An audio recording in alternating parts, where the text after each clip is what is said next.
Kira and welcome to Vlogmas episode 5. It is actually a little bit later in the day than I would normally be starting one of these vlogs. It's actually my lunch break and normally I like to start the vlogs first thing in the morning with a cup of tea because I cannot start the day without a cup of tea, as I'm sure many of you know by this point.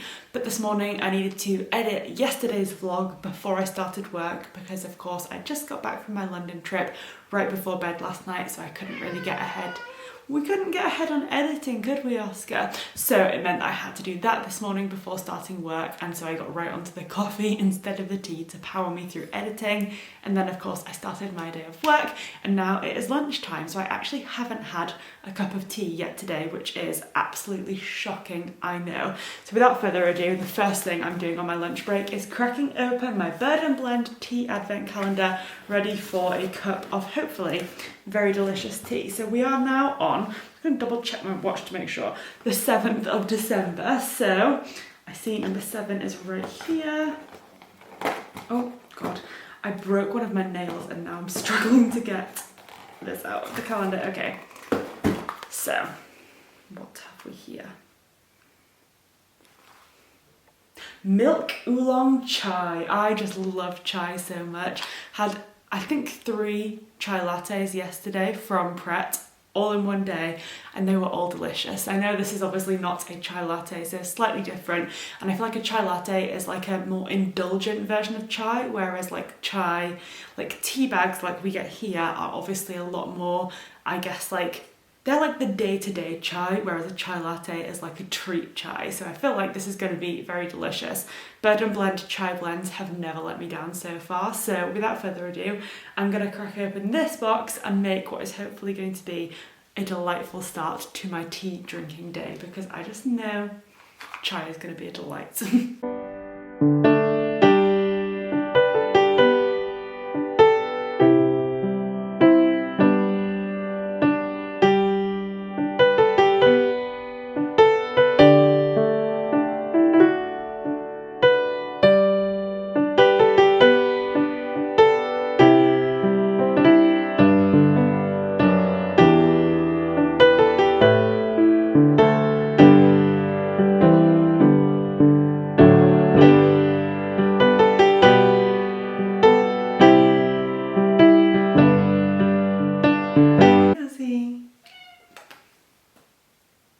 Hi.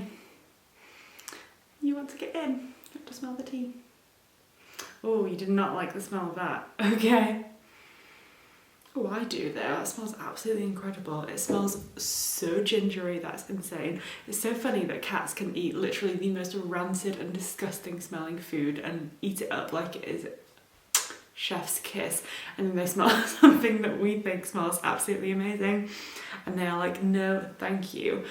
One thing that Oscar absolutely despises is the smell of oranges. Like whenever I have plates that we've just eaten food from, he'll always come sniff over on them because he is a greedy boy and he's always looking out for scraps, which I know is bad, but he is just so greedy. And if there's anything like cheese or dairy, like if there's like a bowl that's had cereal or something in it, he's literally all over that like it's nobody's business. Obviously that's Jay's food, not mine, because he's not interested in vegan cheese or anything like that, but he will sniff all of the plates because he always wants to know if there's anything that he likes the smell of. Whenever Jay's had like oranges and there is like orange peel on there, he literally like backs away like he has smelled the most disgusting thing in the whole world. I think that's so funny. But anyway, this is milk oolong chai and I've just brewed this and it smells absolutely delicious. I think super gingery but like really sweet as well, so I feel like it's got a really nice sweet and spicy flavour to it. Before I try it, let's read the ingredients because we know I love to do that. So in this tea we have Chinese oolong, ginger, cinnamon, cardamom, cocoa shells and chili. So I feel like, yeah, it will be basically sweet and spicy all together. Alright, cheers, let's give this a try.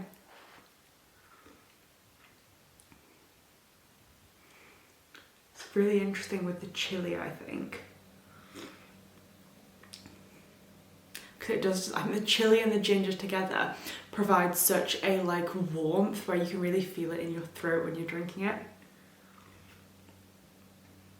I really like that. It's no surprise because it's a chai blend and I love every single chai ever, but chili is one that I think is a bit more unique. They don't necessarily have that in every chai blend, but that I think is really, really lovely.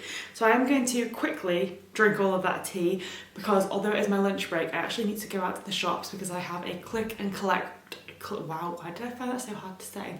Click and collect order for a Christmas present that I need to pick up, and I didn't realise, but the store only holds it for a certain amount of days and I'm almost at the end of that amount of days, so I need to go and pick up that Christmas present before they send it back to the warehouse and I miss out on it, and so that's going to take up the majority of my lunch break, but I have just enough time to drink a cup of tea first before heading out the door, and then when I'm back it'll be back for an afternoon of work, and then fingers crossed when I'm done I'll have time for some reading. But I'm now in a bit of a tug of war, I guess, between whether I want to pick up Tess of the D'Urbervilles or Beautiful World, Where Are You? So I might just like piggyback them and have like a few chapters of one and then a few chapters of another, just because I think I'm going to enjoy reading both of them, and I'm kind of like equally interested in pursuing both books because they're so different. One is obviously like such an old classic and the other one is like way more contemporary, so I feel like they're very different from each other, but I'm equally sort of motivated to go with both. So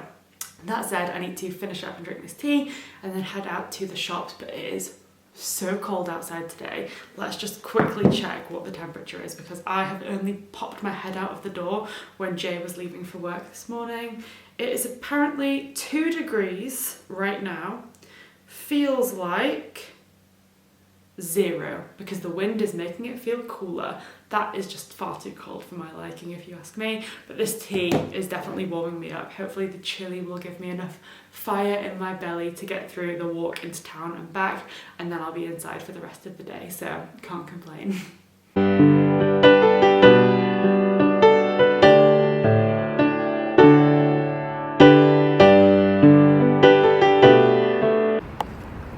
Might have fallen into prep and got myself a chai latte on the walk home from town, but I secured my present and then I just decided to walk by the river, and it's so crazy because I'm sat on some steps right now that on the first day of Vlogmas I filmed when me and Jay went to the Christmas markets and walked back along the river. These steps didn't exist 2 weeks ago because the river was so high it literally came up to the top step, and now it's gone right back down again, so it's so crazy how quickly things can change by the river. But enjoying this chai latte on the walk home, and then gonna go back for the afternoon of work.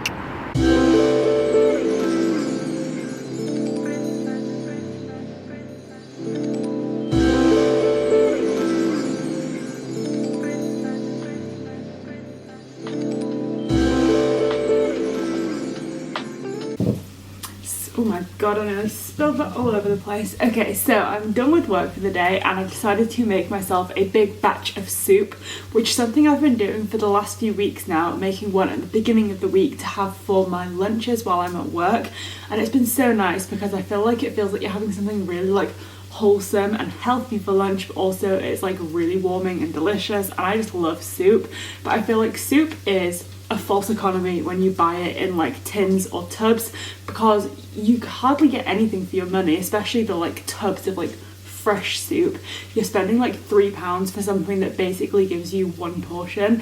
And also with vegan soups there are so many of the best flavours that have dairy in them, so I end up with like a really small selection of very similar flavours all around. And so I decided to just take matters into my own hands and start making soups, and it has been the best thing I've ever done because I have had so many good ones. I have had a leek and potato, a like tomato, lentil and basil. I had a sweet potato and sage. I had a creamy broccoli and cauliflower soup, and tonight in the festive spirit I'm making something that is one of my favourite things to have with Christmas dinner but in soup format, and that is a maple roasted carrot and parsnip soup.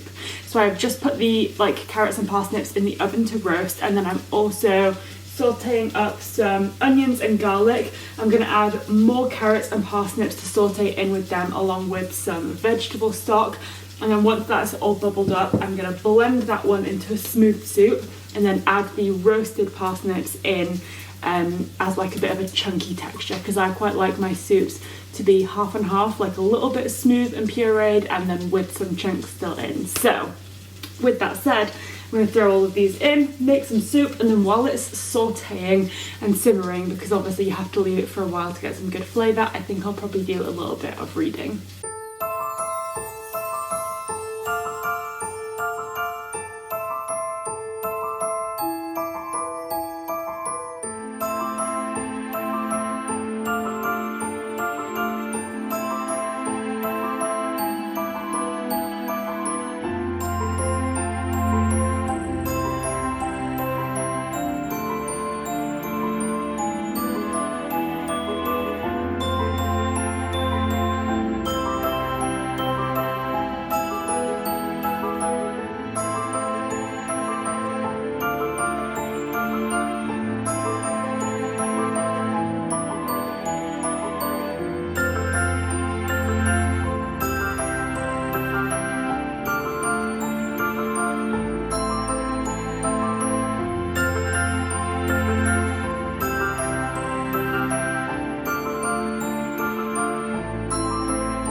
I'm very happy to say that it is now Thursday the 8th of December, which means that we are 1/3 of the way through Advent, as in like in 16 more days it will be Christmas Eve, which is kind of crazy.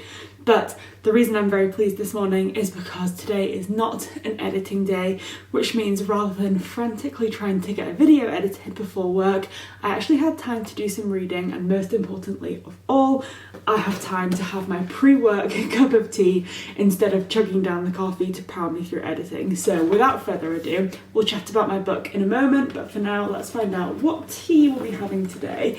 I must admit, I'm kind of hoping for a festive flavour. I'm yet to be disappointed, but it would be nice to have something kind of festive. So I can see door 8 down here.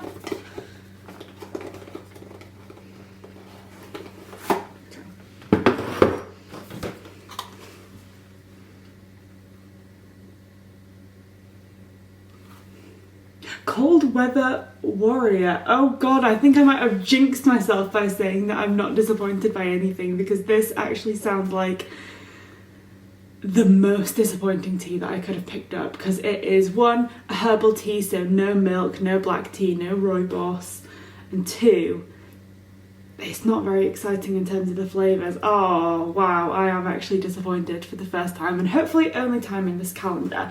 But this flavour combo is peppermint, which I don't mind, I actually quite like a mint tea, eucalyptus, aniseed, lemongrass,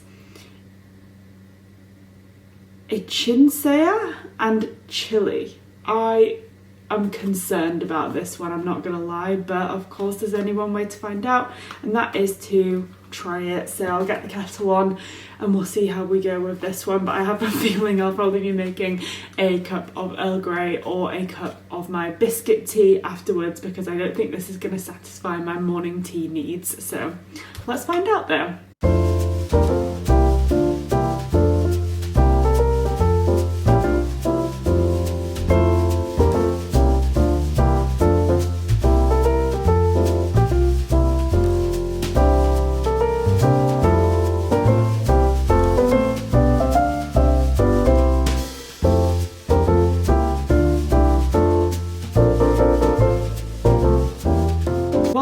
Tea brew, I should also say that I have currently set myself upon a bit of a pre-work project, because I've decided that I would like to make some homemade Christmas decorations, specifically those adorable like dried orange decorations. So I bought myself a load of big oranges, which I've just sliced up, and I'm about to put them in the oven for about 6 hours on a very, very low heat to fingers crossed, dehydrate and turn into beautiful Christmas decorations. I must admit, I'm slightly concerned about these oranges because when I sliced them, I don't know if I'm slicing them the wrong way, but I also don't know how to figure out the right way. There doesn't seem to be, you know, like the little cross-section of segments that I was expecting from the oranges, and instead they've kind of got lines down the middle of them, so I don't know. Oh, I think I've just figured it out. I'm not meant to be slicing them lengthways. I think I'm meant to slice them this way. Oh, I'm so annoyed. Well, okay, I need to slice this final orange, hopefully the correct way. That is very upsetting. Oh, why did that not come to me sooner? Anyway, but I am going to try and make this final one the correct shape.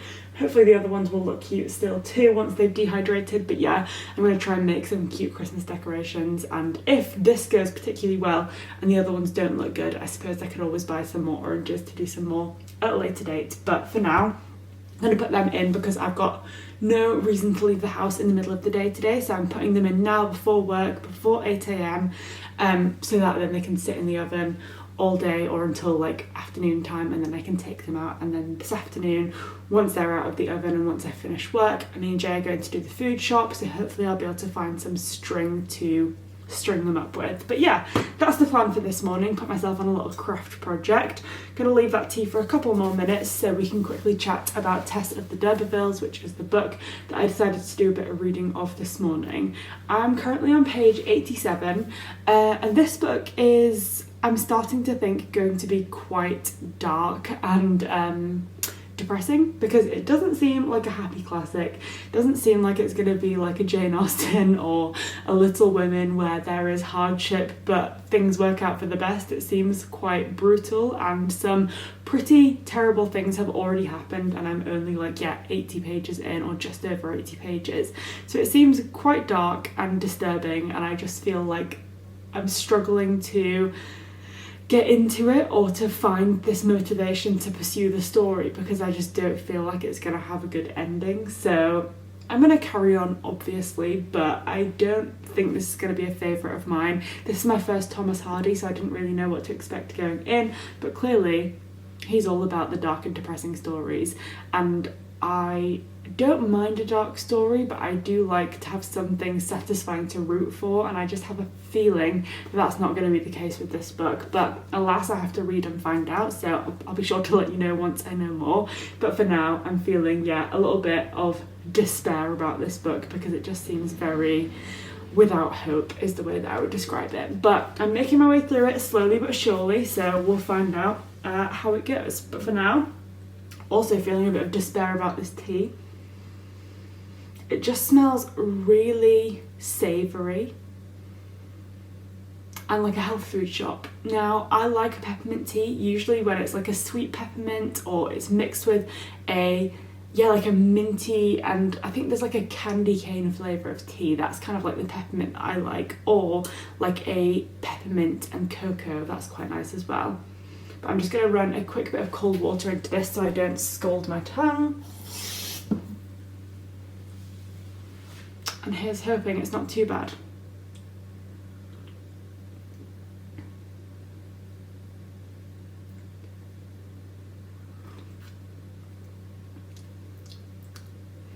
It's okay. It basically is just a peppermint tea with a bit of a chili kick and a tiny bit of lemongrass flavour coming through. It's drinkable, but it's not a drink that I would feel excited about drinking, if that makes sense. Like, I'll have this and it's fine, but it doesn't set my world alight like many of the other flavours do. I just feel like it's just a bit uninspiring. And I'm sure it's going to be like a favourite for some people because some people love herbal teas, but I'm just not really that person. So I'm going to finish this one, put my oranges in the oven. Well, I'm going to slice up this final orange first and then leave them in the oven whilst I get to work. So I'll catch up with you at lunchtime or just after, when I'm taking the oranges out of the oven.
Okay, so this was neither a total failure or a total success, so we're somewhere slap bang in the middle, but I feel like I have some good learnings to take forward. So this was kind of a DIY fail, but I know exactly what I need to do to make it work next time. So the pieces of oranges that I cut wrong look horrific. They just, I would not want these hanging on my Christmas tree. They just look a bit sad and they do not look very festive or cute whatsoever. So those were a total failure, and I feel so annoyed with myself that I didn't realise how to cut the oranges, and it took me 3 oranges to figure out how I was meant to do it. I genuinely don't know what went on in my brain to make it that difficult to figure out, but alas, it did, and I can't go back now, so we just have to accept it and move on.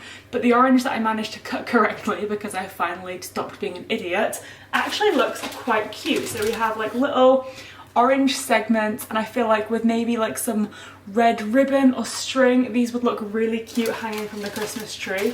And I'm quite pleased with them. I think some of them have turned out a tiny bit too dark, and interestingly they are the smaller ones, so I feel like they have just, maybe the sugar and the oranges have burned, or I don't know if I maybe cut them a little bit too thin so they dried out a lot quicker and then went darker. I'm not really sure, but there were definitely some successes in the batch.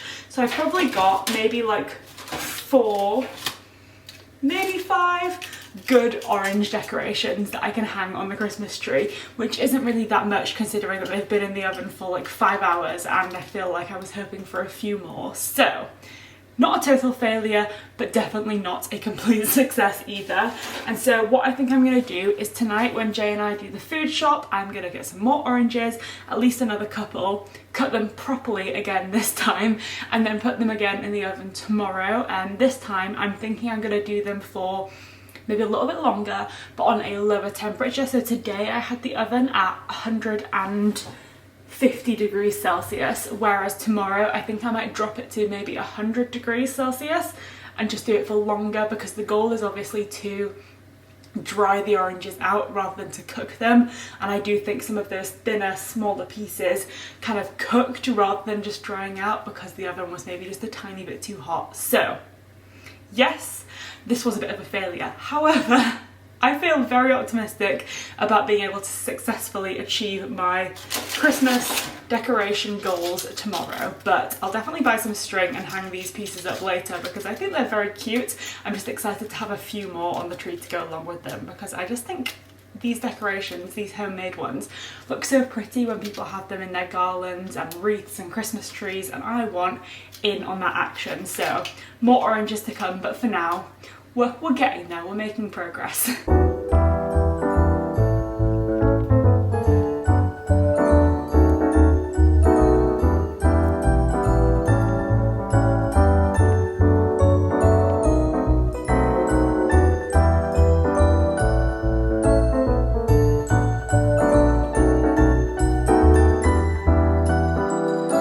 Christmas tree lights can make absolutely anything look good, because I'm actually very impressed with how those orange decorations look now that I've strung them up and hung them on the tree, because I feel like the orange peel, or I guess like, you know, the segment that's on the inside, the bit that's dried out, when it is like held against the backdrop of all of the twinkling fairy lights, it almost gives like a stained glass window kind of effect, in my opinion, because you have like these slightly transparent, colourful panes of orange, I guess, and then the light is just like brightening them up, and I absolutely love it. So no, they are not perfect, but I feel like with homemade decorations you're not going for perfection, you are going for like more of a rustic vibe, and I actually really like them. So I've hung the 5 successful ones from today up on the tree and I love them, but I'll definitely be doing a few more over the next few days just to add a little bit more festivity to the tree. But I'm very pleased with them, and hopefully if I like bundle them up properly at the end of December and wrap them up like I do with all the other decorations, then fingers crossed they'll be like fairly long lasting, because they feel quite robust now that they're dried.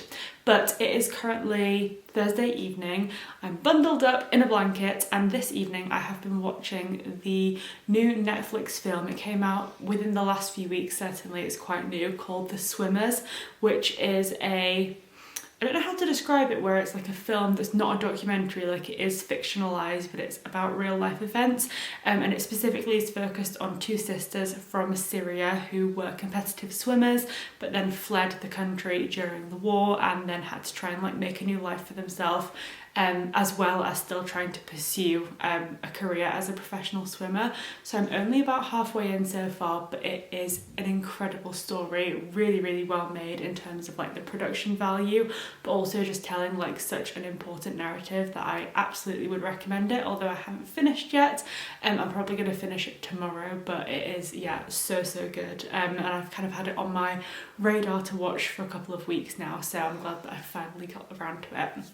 I have also made a bit more time for reading Tess of the D'Urbervilles, but I have to say, as much as I was wanting to like this book, it has been dragging me down like a weight hung to the bottom of a boat, dragging it to this like base of the ocean. I really do feel like this book is just pulling me down in so many ways, which is not what I need now, given that I'm trying to be reading 35 books before the end of December, and we are now on the 8th of December, and I think I've only finished like one book, so it's not going so well, and this book is just not propelling me forwards in the way that I want it to. So I've made it now to page 153, so I'm pretty much halfway into this book, and yeah, it's just okay, but it's so melancholic and so dark. And I will read you a quote that's right from the beginning of the book, because I feel like that kind of summarises the characters and the narrative and the writing style,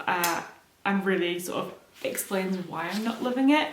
So Tess is on a little, like, I guess, journey with one of her younger siblings, and then her younger sibling says, "Did you say the stars were worlds, Tess?" And she says, "Yes." "All like ours?" "Well, I don't know, but I think so. They sometimes seem to be like the apples on our stubard tree, most of them splendid and sound, a few blighted."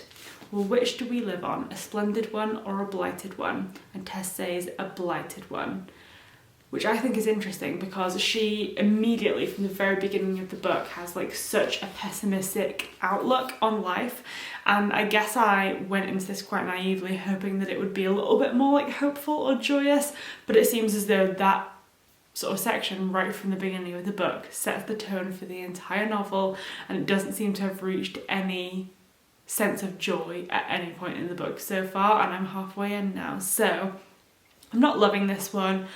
I feel like I've given too much time to it now to abandon it, so I'm gonna keep going and just try and finish it as quickly as possible. But I just have to say, as far as classics go, this one is not going to be up there on my list of like favourites or things that I'll be recommending, because it is just not, it's not enchanting me. I don't find it interesting, and I feel like none of the characters are intriguing enough to make me want to read on, and I'm very character driven when it comes to reading. So if the characters are good, I'm invested, and if the characters don't capture me, then I really struggle, and this seems to be one of those books. So with that said, I'm going to finish my hot chocolate, probably watch maybe a little bit more of The Swimmers, and then head to bed for a good night's rest. So I will catch up with you tomorrow in another vlog. So thank you so much for watching this episode of Vlogmas. I feel like this has probably been one of my more chilled out vlogs, just because it's been a couple of days of work, staying at home and trying to do as much reading as I can in between work. So thank you for watching, and I'll catch up with you in a couple of days for the next episode of Vlogmas.